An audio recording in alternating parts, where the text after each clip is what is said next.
الشيطان الرجيم بسم الله الرحمن الرحيم الحمد لله رب العالمين والصلاة والسلام على سيد المرسلين وعلى آله وصحبه أجمعين رب اشرح لي صدري ويسر لي أمري wahlul 'uqdatam min lisani yafqahu qawli subhanaka la ilma lana illa ma 'allamtana innaka antal alimul hakim wala haula wala quwwata illa billahil aliyyil azim. Kitab Minhajul Abidin muka surat 8 muka surat 8 baris yang ke-17 daripada atas. Muka surat 8 baris yang ke-17 daripada atas. Qala al-muallifu rahimahullahu ta'ala wa nafa'ana bi'ulumihi amin. Maka menilik ia hamba, maka tiba-tiba ia empat perkara.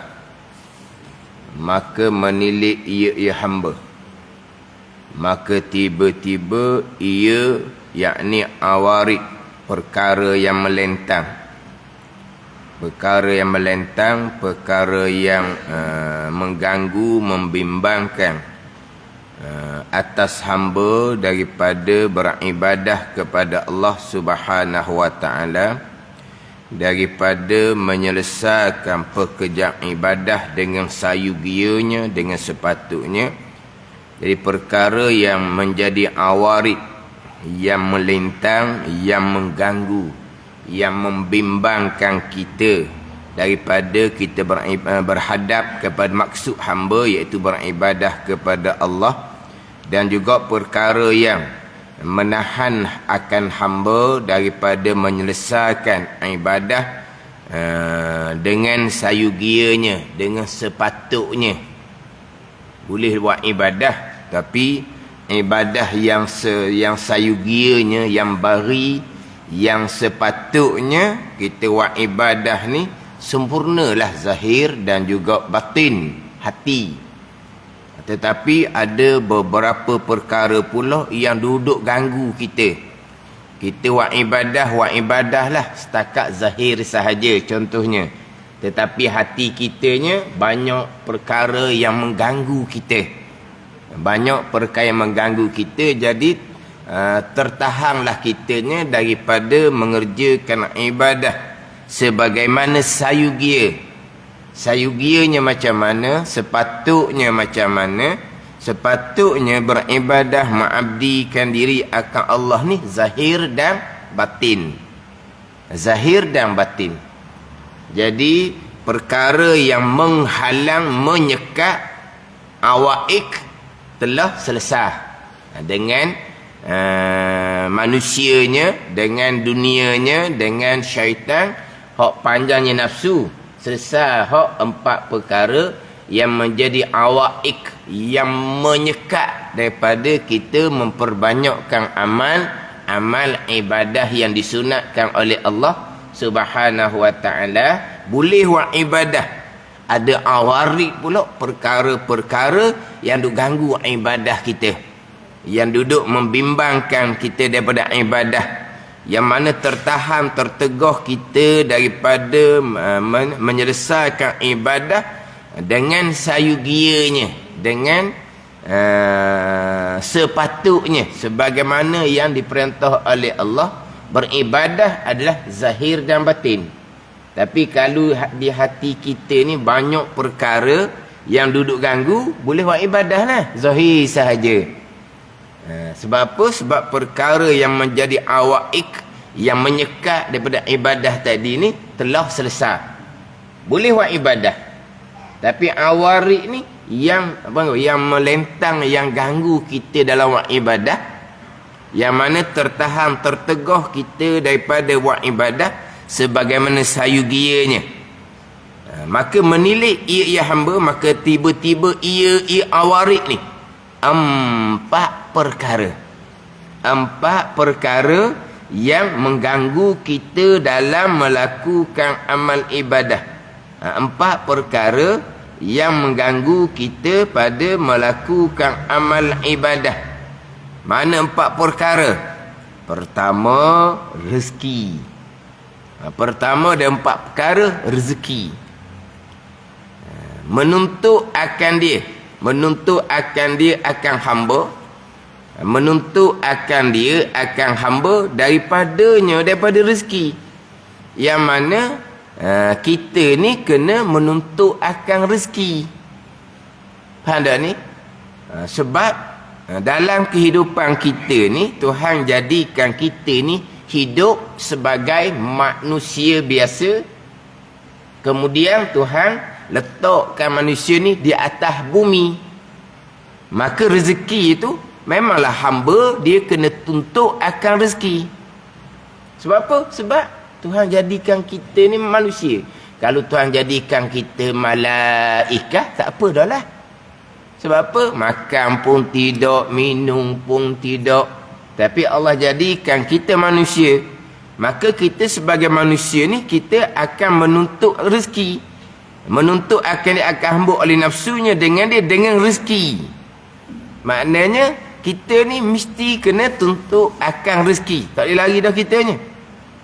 Dan berkata ia nafsu, tak dapat tiada bagiku daripada rezeki. Memang mesti kena cari rezeki. Dan pendiriannya. Apa makna pendirian? Bekal untuk menguatkan badanku. Bekal untuk menguatkan badanku. Maknanya diri kita, nafsu kita kata kita tak dapat tidak daripada rezeki. Dan juga pendirian maknanya bekal untuk menguatkan badan kita. Makan minumlah. Dan senyap telah engkau bersunyi daripada dunia. Engkau telah bersunyi daripada dunia. Bersunyi di sini, bersunyi hati. Zuhud daripada dunia. Sebab terdahulunya awaik yang menyekat kita daripada ibadah dengan dunia, kita hadapi dengan zuhud. Hati kita sudah bersunyi daripada dunia. Bersunyi ni hati. Bukan kata kita bersunyi di dunia, kita tinggal dunia. Nak tinggal dunia sampai masa meninggal dunia, tinggallah dunia. Meninggal dunia, mati itu lah. Meninggal dunia. Selagi kita duduk atas dunia, kita nak tinggal dunia macam mana? Tapi di sini bersunyi, di sini bersunyi hati. Zuhud daripada dunia. Dan engkau asingkan daripada makhluk. Engkau asingkan daripada makhluk. Dan engkau tiada asingkan daripada makhluk. Gitu dah orang Jawi dah. Dan engkau tiada asingkan daripada makhluk. Tiada tu lebih. Buat bulat tiada tu. Pak Rumi macam mana ada pakai Rumi? Ada perkataan tiada. Tiada tu tambah tu. Buat bulat tiada tu. Dan engkau asingkan daripada makhluk. Yang terdahulu, yang menegah kita daripada beribadah makhluk, kita asingkan, kita uzlah. Sekarang dia bicara di Aqabah yang keempat. Dalam kitab Minhajul Abidin. Jadi dalam kitab Minhajul Abidin ila jannati Rabbil Alamin ni, Imam Ghazali datangkan 7 aqabah, 7 bonggok, 7 peringkat. Jadi sekarang ni Imam Ghazali terlebih dahulu datangkan pembicaraan ketujuh Aqabah ni secara secara ringkas, secara ijmal, secara ringkas. Satu cara ringkas. Nanti dia akan pericikan satu-satu pula. Jadi sekarang ni saya ringkas dulu. Terdahulunya berkaitan dengan Aqabah ilmu, panjang jugalah. Tapi ringkaslah. Nanti dia akan masuk kepada Al-Aqabatul Ula, Aqabatul Ilmi. Aqabah yang pertama, Aqabah ilmu. Lepas saya ringkas ilmunya, berpindah kepada Aqabatul Taubah. Kita nak beribadah kepada Allah Subhanahu Wa Taala, kita tilik diri kita ni banyak kesalahan janayah kita dengan agama Allah Subhanahu Wa Taala. Nak tilik diri ni banyak kesalahan, banyak janayah dengan agama Allah Subhanahu Wa Taala, ilmulah. Suluhan dia ilmu, bukan tilik menung jahil, bukan. Suluhan nak tilik kita ni, diri kita banyak dosa, banyak janayah dengan agama Allah adalah dengan ilmu. Sebab itulah ilmu yang pertama. Aqabatus saniyah, Aqabatul Taubah. Aqabah yang kedua barulah pergi pada Aqabah Taubah. Tanpa ilmu tidak ada taubah, sebab syarat utama taubah ialah ilmu. Dan menuntut ilmu tu sendiri adalah menyempurnakan rukun taubah daripada dosa besar mengekali jahil fardu ain, yang malaikat catat dosa besar bermula daripada umur kita baligh. Bermula daripada umur kita baligh, kita sudah ditaklifkan syarak. Kita sudah ditaklifkan syarak, diberati oleh Allah Subhanahu Wa Taala pada mengerjakan ketaatan, pada meninggalkan kemaksiatan. Ditaklifkan pada syarak apabila kita baligh serta kita berakal. Bila kita baligh, kita sudah ditaklifkan syarak. Jadi antara taklif syarak, kewajipan syarak yang besar yang ijma' ulama adalah kewajipan belajar. Itu hak syarak taklifkan yang ijma' ulama, kewajipan belajar. Bilakah bermulanya taklif syarak atas kita belajar ilmu fardu ain? Bermula daripada umur kita baligh.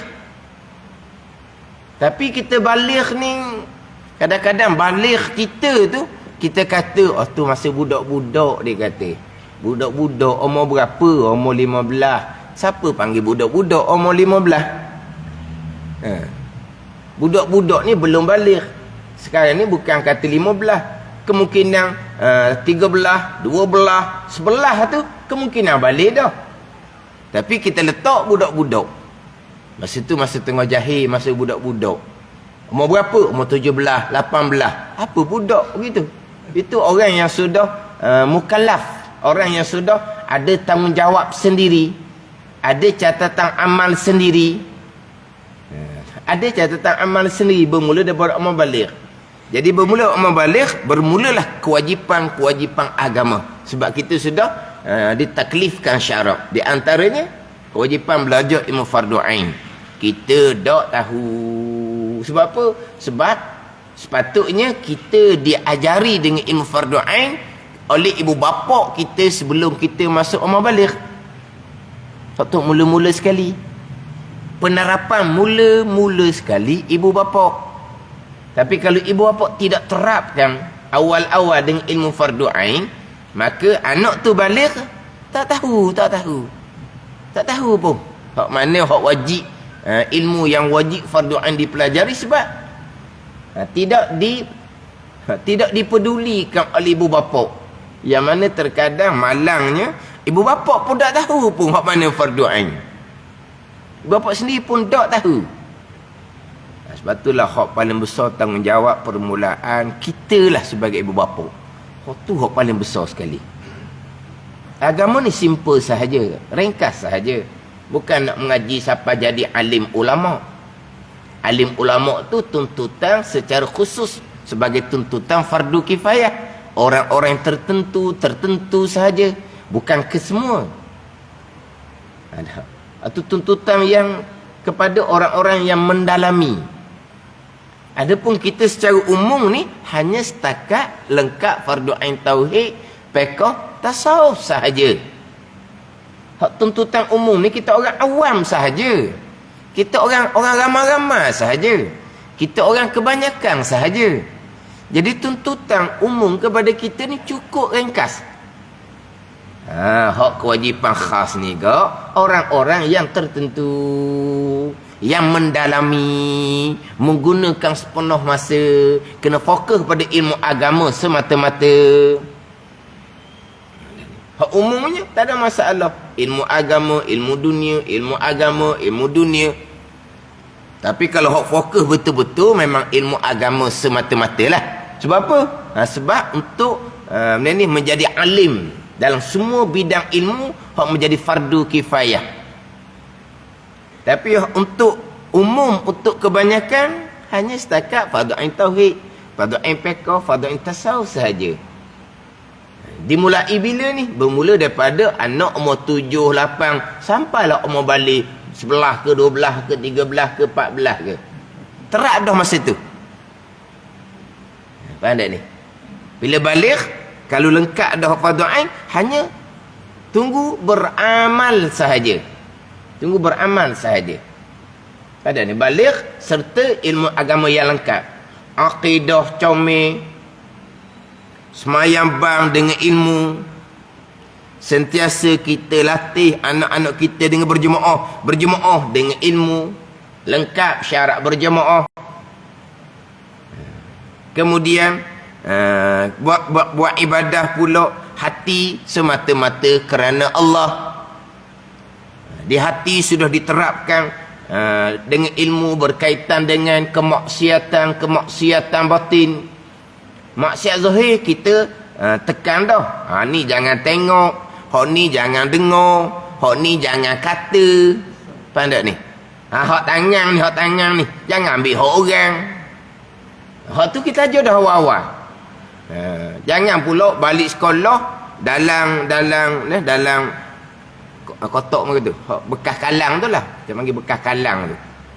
Bukan bekas kalang, dalam tu bekas kalang je ada belaka dalam tu. Apa? Kotak kalang tu lah. Jangan pula balik dalam kotak kalang tu hak baru sokmo. Tu. Pada ni. Faham lah. Ada orang hak jenis balik kotak kalang tambah sokmo kalang. Pensi tu lah. Ada hak balik kosong, ada hak balik kotak kalang pun tak ada. Habis tu lah. Tapi yang ni tak balik lagi ni. Tapi bapak kena didik dah. Kena didik dah. Mana ni?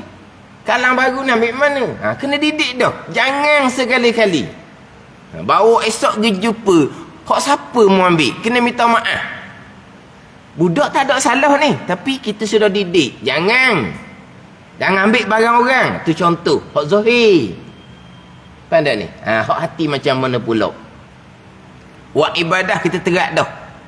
Kerana Allah, jangan kerana orang. Faham tak ni? Kita terak dah berkaitan dengan tawakul, syukur, sabar, redha. Ajar dah sabar. Ada apa-apa, sabar. Gitu kena didik dah. Kena ajar sedikit. Faham tak ni? Jangan pula kita ajar, jangan lock gitu, komen ngomong. Jadi warna anak ni pesen tak nawang ni. Komang. Jangan lock gitu. Kecil je budak tu. Pada makan kemung je. Ajar apa tu? Ajar ghadab. Kena jadi pemarah. Jangan biarkan. Mana? Dia ajar anak dia supaya kena marah. Kena tunjuk kita ni siapa. Kita ni keturunan siapa ni? Pendekar. Pendekar ni. Tahu kan di sekolah orang tonyoh kepala senyap je. Jangan. Dia ajar supaya jangan redha, sabar. Kena ghadab, kena tunjuk. Pada ni. Ni hak kewajipan ibu bapa belaka ni. Sebelum masuk umur baligh. Jadi baligh serta dengan ilmu yang lengkap. Kalau balik serta dengan jahil sebab tidak dia ajar dengan ilmu agama sebelum balik oleh ibu bapa, Kemudian lepas balik dia jadi tak tahu hala tuju, belajar pun tidak, apa pun tidak, malaikat akan catat dosa besar jahil fardu ain setiap saat. Lepas tu berakidahnya macam mana ketika balik ni? Tidak ada akidah ahli sunnah wal jamaah. Malaikat catat dosa besar kerana berakidah dengan akidah yang terpesong. Bermula daripada orang balik. Sembahyang tak pernah tinggal. Sembahyang lengkap, tak syarat rukun tak lengkap. Dosa besar kerana tidak dihukumkan sembahyang. Hukumnya belum sembahyang. Dosa besar yang lain pula. Dosa besar riak, ujub, takabur, dosa besar yang lain. Jadi belajar itulah taubah kepada Allah daripada dosa besar mengkali jahil fardu ain. Atau mula-mula ilmu barulah taubah. Ilmu tu sendiri belajar tu taubah dah. Jadi tilik diri ni banyak kesalahan, banyak janayah dengan agama Allah, tilik dengan ilmu. Kalau tanpa ilmu dia pun buat ibadah sunat, ibadah sunat, ibadah sunat. Tapi malaikat catat dosa besar jahil fardu ain. Malaikat catat dosa besar pegangan yang salah. Malaikat catat dosa besar sembahyang yang tidak melengkapi syarat dan rukun. Yang mana hukumnya belum sembahyang. Tapi rajin buat amal sunat bagai-bagai. Hak ni tak ada ni. Hak ni Mazali kata kecelakaan. Penat dan celaka semata-mata orang yang beribadah seumpama ni. Nanti dalam bicara ilmu Mazali akan tekan lah. Tapi ilmu mana ni? Ilmu tasawuf. Aqidah comel. Fiqh comel fardu ain. Mana ibadah tu ibadah yang sah dah. Sebab nak sah ibadah, akidah kena betul. Nak sah ibadah, fiqh kena betul. Sah ibadah, lepas tu memperbanyakkan amal sunat. Mazali mengatakan, dalam keadaan memperbanyakkan semai sunat, puasa sunat, mensia-siakan ketaatan batin. Mensia-siakan kewajipan taubah, mensia-siakan kewajipan ikhlas tawakul. Mazali kata, tidak ada sesuatu pun bagi hamba ni Tuhan tak akan terima. Sama juga memperbanyakkan amal ibadah. Tinggal makan siang hari, yang hukumnya harus makan siang hari kerana nak berpuasa sunat. Tinggal tidur malam hari. Tidur malam hari harus saja kerana nak qiyamul lail. Tinggal perkara harus kata Mazali, tetapi mengekali di hati dosa-dosa besar, riak, ujub, takabur yang mewajibkan neraka. Hal ni pun Mazali kata tidak ada sesuatu pun bagi hamba. Ini orang yang rajin buat amal sunat, tasawufnya tidak ada. Kalau akidah pun tidak ada, fiqh pun tidak ada, tu tak ada bicara langsung tu.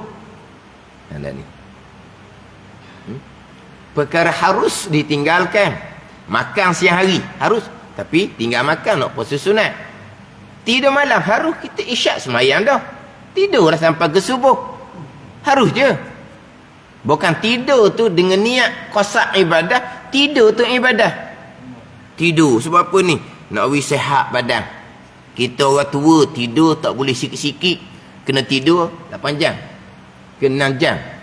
Gitulah, 6 jam ke 8 jam ke. Ada orang yang tak sihat ni tidur dia kena lebih sikit. Tidur ni sebab apa ni? Nak beri sihat badan.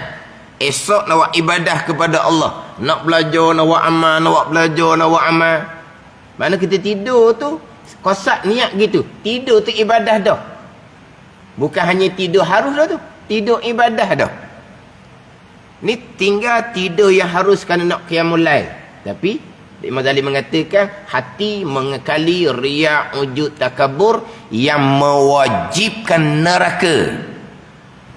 Ini semua tipu daya syaitan belaka. Rupanya puasa sunat. Rupanya qiyamul lail. Nanti Mazali datangkan hadis Nabi SAW.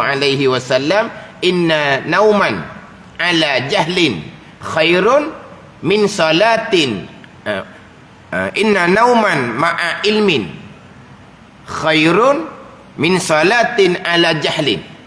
Inna nauman ala ilmin khairun min salatin ala jahlin.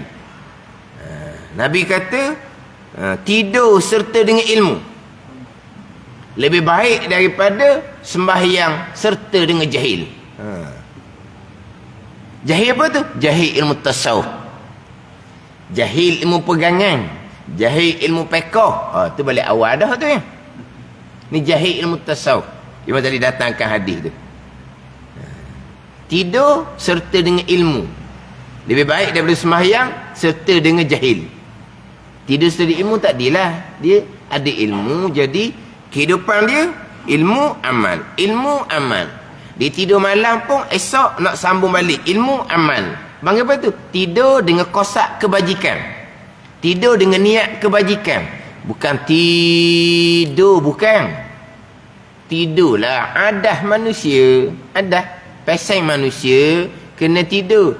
Memanglah kita akan tidur, memanglah kita akan makan, tapi tidur kita kosak apa, makan kita kosak apa. Memanglah kita tak boleh lari daripada tidur, daripada makan, daripada rehat. Kita kena ada masa rehat. Tapi tidur kita, makan kita, rehat kita tu kosaknya apa?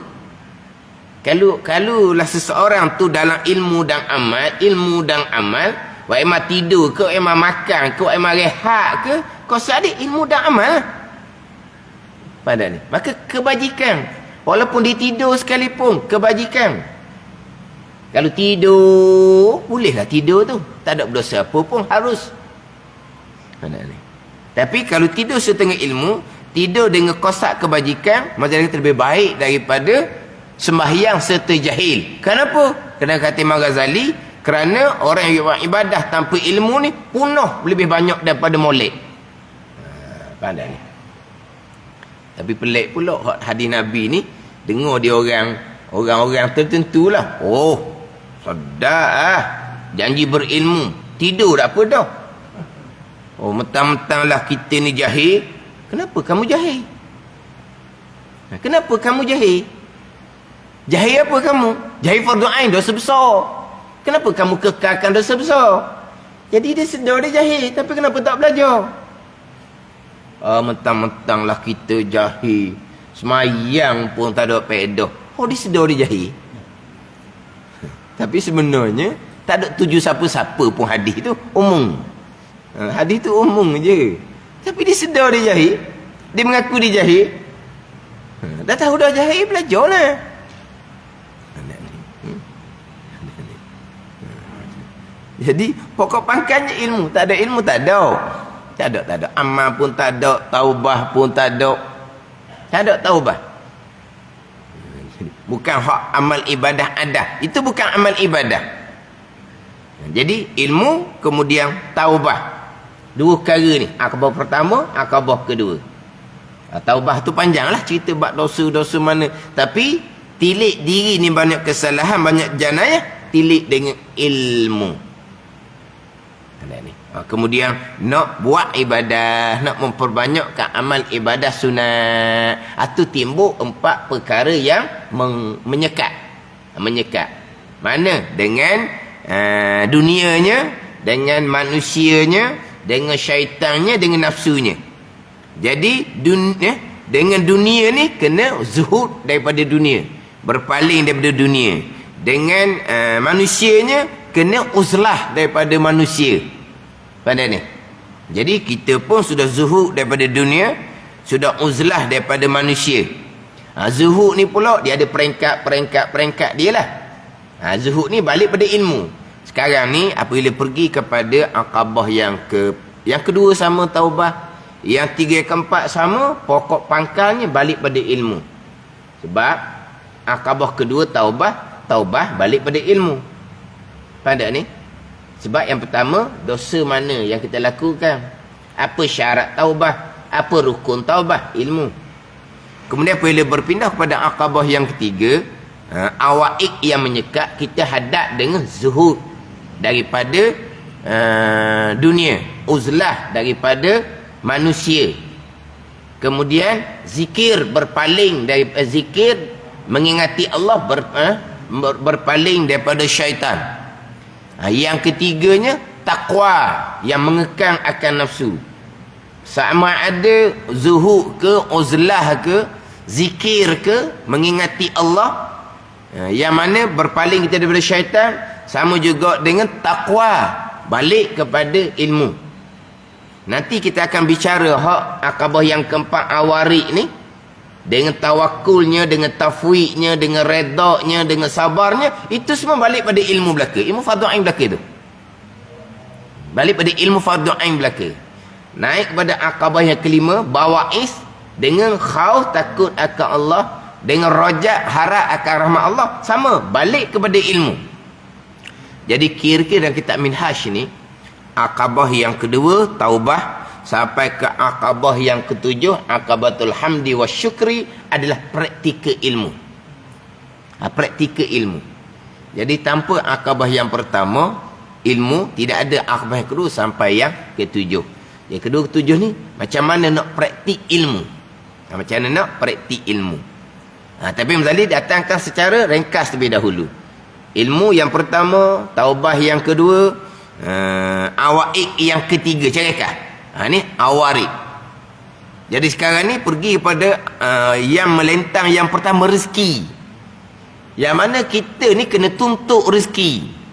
Kita tak dapat tidak rezeki sebab kita kena ada kekuatan untuk beribadah kepada Allah Subhanahu wa taala.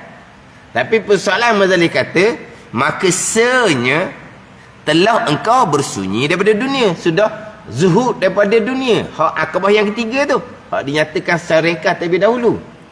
Dan engkau asingkan daripada makhluk, engkau uzlah daripada makhluk. Engkau asingkan daripada makhluk, mana engkau uzlah daripada makhluk. Maka daripada mana apa pendirianku dan rezekiku? Jadi daripada mana aku nak cari untuk dapat kekuatan ni, dan untuk cari rezeki aku ni macam mana? Sebab hati zuhud daripada dunia, kemudian uzlah daripada manusia. Jadi nak cari rezekinya macam mana? Nak cari sesuatu bekal yang untuk mengkuatkan badan beribadah kepada Allah, nak carinya di mana? Ni bab rezeki. Dia akan cerita di bawah, hadap dengan tawakul. Hadap dengan takut, dia akan bicara di bawah. Ini didatangkan awarik yang pertama, persoalan rezeki terlebih dahulu. Didatangkan persoalannya macam mana, kemudian macam mana nak menyelesaikan hak bab rezeki ni. Dia akan cerita di bawah, tawakul. Tawakul pula ada beberapa peringkat. Nak bicara berkaitan dengan tawakul. Tawakul ni dia ada rukun tawakul. Tawakul ni ada rukun, bukan semayang je ada rukun. Apa rukun tawakul? Tawakulnya apa? Umniyahnya apa? Dia ada tawakul, dia ada umniyah. Umniyah ni angan kosong, tanpa buat sebab. Nak rezeki, kerja buat malah. Tawakul dia kata, serah kepada Allah. Dia kata ulat dalam batu pun boleh hidup, dia kata. Ulat dalam batu boleh hidup lah, sebab dia pun tak ada pakaian, tak ada kenderaan. Ulat dalam batu kan memanglah boleh hidup. Lepas tu dia macam mana? Tawakul kepada Allah, berserah kepada Allah tanpa buat asbab. Dia panggil umniyah, angan kosong yang dicela pada syarak. Dan apa dia tawakul? Di antara rukun tawakul adalah buat asbab. Itu rukun tawakul, buat asbab. Jadi itu semua fardu ain belaka tu. Ilmu fardu ain belaka. Macam dahulu bicara bab dunia, zuhud daripada dunia. Kena beza molek. Beza zuhud dengan fakir. Zuhud lain, fakir lain. Fakir miskin. Zuhud ni berpaling hati daripada dunia, bukan buang dunia di tangan. Maknanya zuhud berpaling hati daripada dunia. Di tangan, kemungkinan dunianya banyak, kemungkinan dunianya tidak ada. Orang fakir ni orang yang tidak ada dunia di tangan. Fakir, miskin. Terkadang hatinya zuhud, terkadang hatinya tamak. Hati tamak jelas ke dunia, tapi rezekinya kurang. Bukan tengok dia orang miskin zuhud, jangan salah faham. Orang miskin ni orang tak ada dunia di tangan, betul, terkadang serta hati zuhud. Tapi terkadang serta hati yang tamak dan kasih akan dunia. Ada yang banyak harta di tangan. Para sahabat sebahagiannya kaya raya. Banyak dunia di tangan. Tetapi hati zuhud. Tidak ada dunia di hati. Ada ni. Jadi orang yang banyak harta di tangan, terkadang dia kasih akan harta, dia kasih akan dunia, sifat kecelaan. Terkadang dia zuhud. Jadi kena bezalah zuhud mana, fakir mana, balik pada ilmu. Tawakul mana, umniyah mana, balik pada ilmu. Kemudian tawakul ni sendiri, dia ada martabat-martabat dia. Memang ada sampai martabat, sampai satu peringkat, syarat membenarkan ianya meninggal asbab. Tinggal asbab, ada peringkat dia. Sampai satu peringkat, syarat membenarkan ia meninggalkan tanpa buat asbab. Faham tak ni? Tapi sampai peringkat dia lah. Tapi sampai peringkat boleh tinggal asbab, terkadang tetap mereka melakukan asbab. Tapi asbab berjalan gitu je. Tapi di hatinya tidak ada asbab. Itu peringkat-peringkat. Ni tak boleh nak laku mak ni. Sampai peringkat dalam kitab menyatakan bahawa tawakul ni dia panggil senyak dik. Tak senyak dik. Senyak tupah apa? Senyak dik. Senyak dik umpama macam mana? Umpama mayat dengan yang memandikan mayat. Mayat senyak dik. Faham tak senyak dik tau? Ke mayat bunyi apa? Ada bunyi apa-apa? Ngeluh apa-apa? Gerak apa-apa? Mayat tu senyak dik. Serah pula-pula kepada tukang mandi. Buatlah warna pun. Nak buat cara lembut ke, cara kasar ke. Cara kasar lah sebab ramai lagi orang nak tunggu nak mandi ni. Mana apa? Mayat tu senyak dik. Ni tawakul umpama mayat di hadapan yang memandikan mayat. Ini tawakul peringkat mana? Jadi seolah-olahnya tawakul tanpa buat asbab. Walau rukun tawakul buat asbab. Ada peringkat-peringkat dia. Tapi sampai peringkat ni tanpa buat asbab pun tak salah. Tapi mereka terkadang tetap buat asbab. Tapi mereka buat asbab sekalipun, asbab tidak ada di hati mereka. Adapun kita peringkat syariah ni, kita buat asbab serta terkadang hati kita tu kuat kepada asbab. Tak ada salah. Tak ada salah. Kita diperintah buat asbab. Nak cari rezeki, kena usahakan kerja. Pada ni. Tetapi kita ni buat kerja, itu usaha rukun tawakul, tapi terkadang hati kita ni sangat, sangat gantung dengan usaha kita, kerja kita. Gantung dengan usaha kerja kita. Tak ada salah tu, kita orang awam. Tapi bila hati tu sangat gantung pada kerja, inilah perkara yang mengganggu kita dalam ibadah. Buat kerja sampai masa kita buat semayang, buat ibadah, tapi hati tu gantung sangat dengan asbab.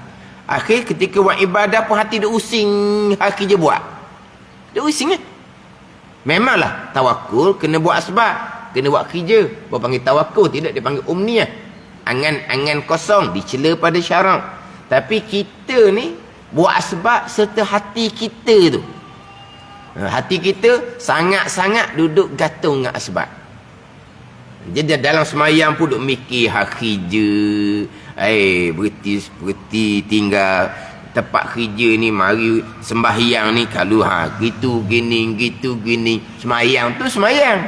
Tapi hati terganggu dengan persoalan kerja kerana tawakul serta asbab. Asbab tu kita gantung kuat.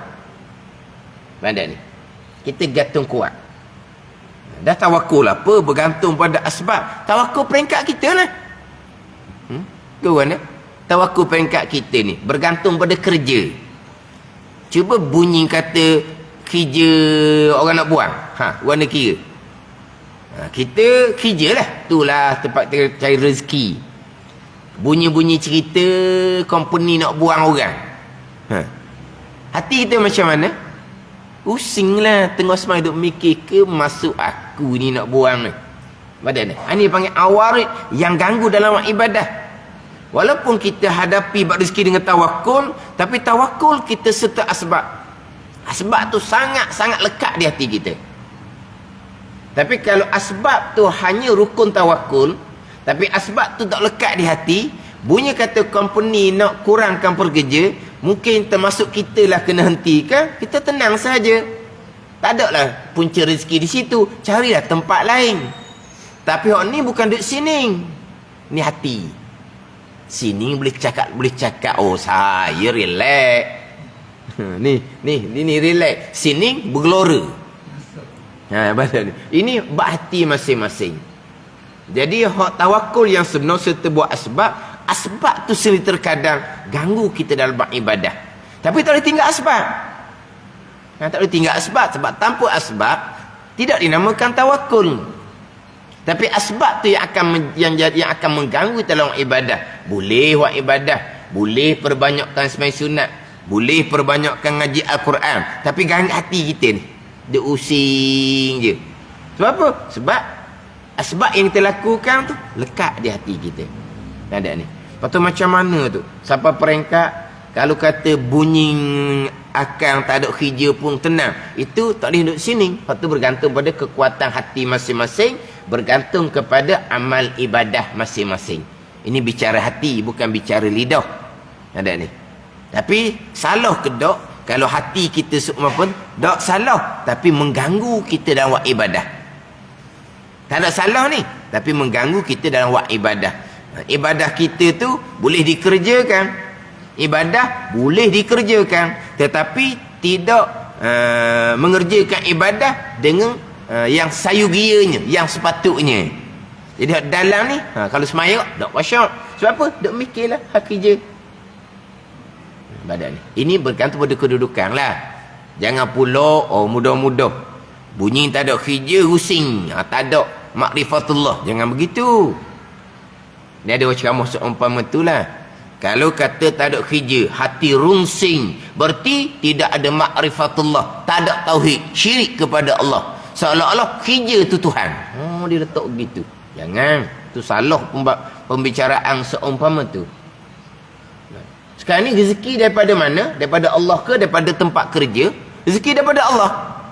Kalau tempat kerja kata nak mengurangkan pekerja, rezeki daripada Allah, bukan dari tempat kerja.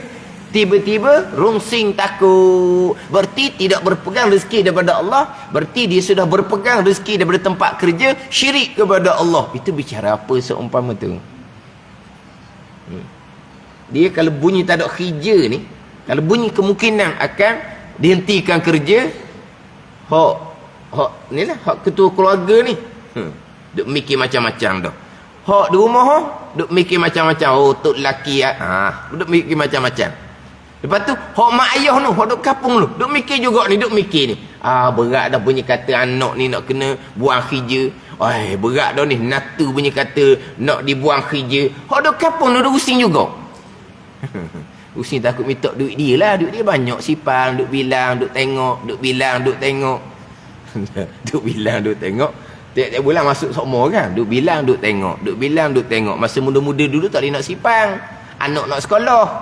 Tua-tua ni lah jadi kedekut pahit orang panggil. Bukan orang tua sini lah, tapi adalah orang tua gitu. Rusing lah dia. Kalau anak menantu dia kerja tak ada, takut pergi cekok dia. Cekok dia. Jadi tak ada pasal-pasal. Hak lain pula duk using. Using buat apa? Rezeki daripada Allah. Tapi man hati kita orang awam. Tak ada salah apa pun. Jangan tuduh pula tak ada makrifah, tak ada iman, tak ada akidah. Sebab berpegang makhluk yang rezeki. Tak ada. Kita orang Islam yang beriman tetap ada rezeki tu daripada Allah. Tapi kenapa hati kita bimbang? Hati orang awam. Hak ni menjadi perkara yang melentang, yang mengganggu, yang membimbangkan kita dalam ibadah. Akhirnya terhalang kita daripada mengerjakan ibadah sebagaimana sayugia, sebagaimana yang sepatutnya. Tawakul dah, tapi tawakul peringkat kita. Tanda ni. Dia kena faham satu-satu tu. Jangan letak tawakul umpama mayat di hadapan yang memandikan mayat. Oh ni biasa terkadang orang jadikan ceramah. Kita kena tawakul umpama mayat di hadapan yang memandikan mayat. Itu tawakul tu peringkat atas tu. Tawakul peringkat atas. Dia ada dalam kitab Penamati pun ada didatangkan 3 martabat tawakul. Umpama mayat dengan yang memandikan mayat itu tawakul hak peringkat yang tinggi. Jadi berkaitan rezeki akan hadapi, dia akan cerita di bawah, hadapi dengan tawakul. Itu arif yang pertama yang mengganggu kita ibadah adalah persoalan rezeki. Kedua, khatir, lintasan di dalam hati daripada tiap-tiap sesuatu yang ditakuti akan dia. Duk bimbang macam-macam, di masa akan datang macam mana. Contoh sekarang lah, duk bimbang macam-macam. Duk bimbang apa? Akan datang macam mana? Yalah, kisnya tinggi. Kita pula bebas dah. Orang punya raya, kita punya raya. Sampai masa raya sungguh kita nanti, macam mana? Orang sudah buat ramalan, Tok Nujung sudah buat ramalan. Nanti raya orang Islam, kerajaan akan sekak. Sebab kerajaan nak menyekap hak orang Islam. Kerajaan nak wikau orang kafir je. Orang hak Difa Bali boleh raya Difa Bali orang kafir. Orang hak Krismas boleh raya Krismas hak orang kafir. Pandai ni. Nanti hak raya orang Islam, kerajaan akan sekak sebab kerajaan akan menghalang untuk raya orang Islam. Punyalah Tok Nujung punya ramalan. Ni. Lepas tu ramai pula orang hak sokong. Oh betul, memang ini semua perancangan orang yang tak nampak perancangan kerajaan untuk menyekat orang Islam daripada raya. Oh ni Tok Nujung orang panggil. Ada ni. Memang kita ada kebimbangan.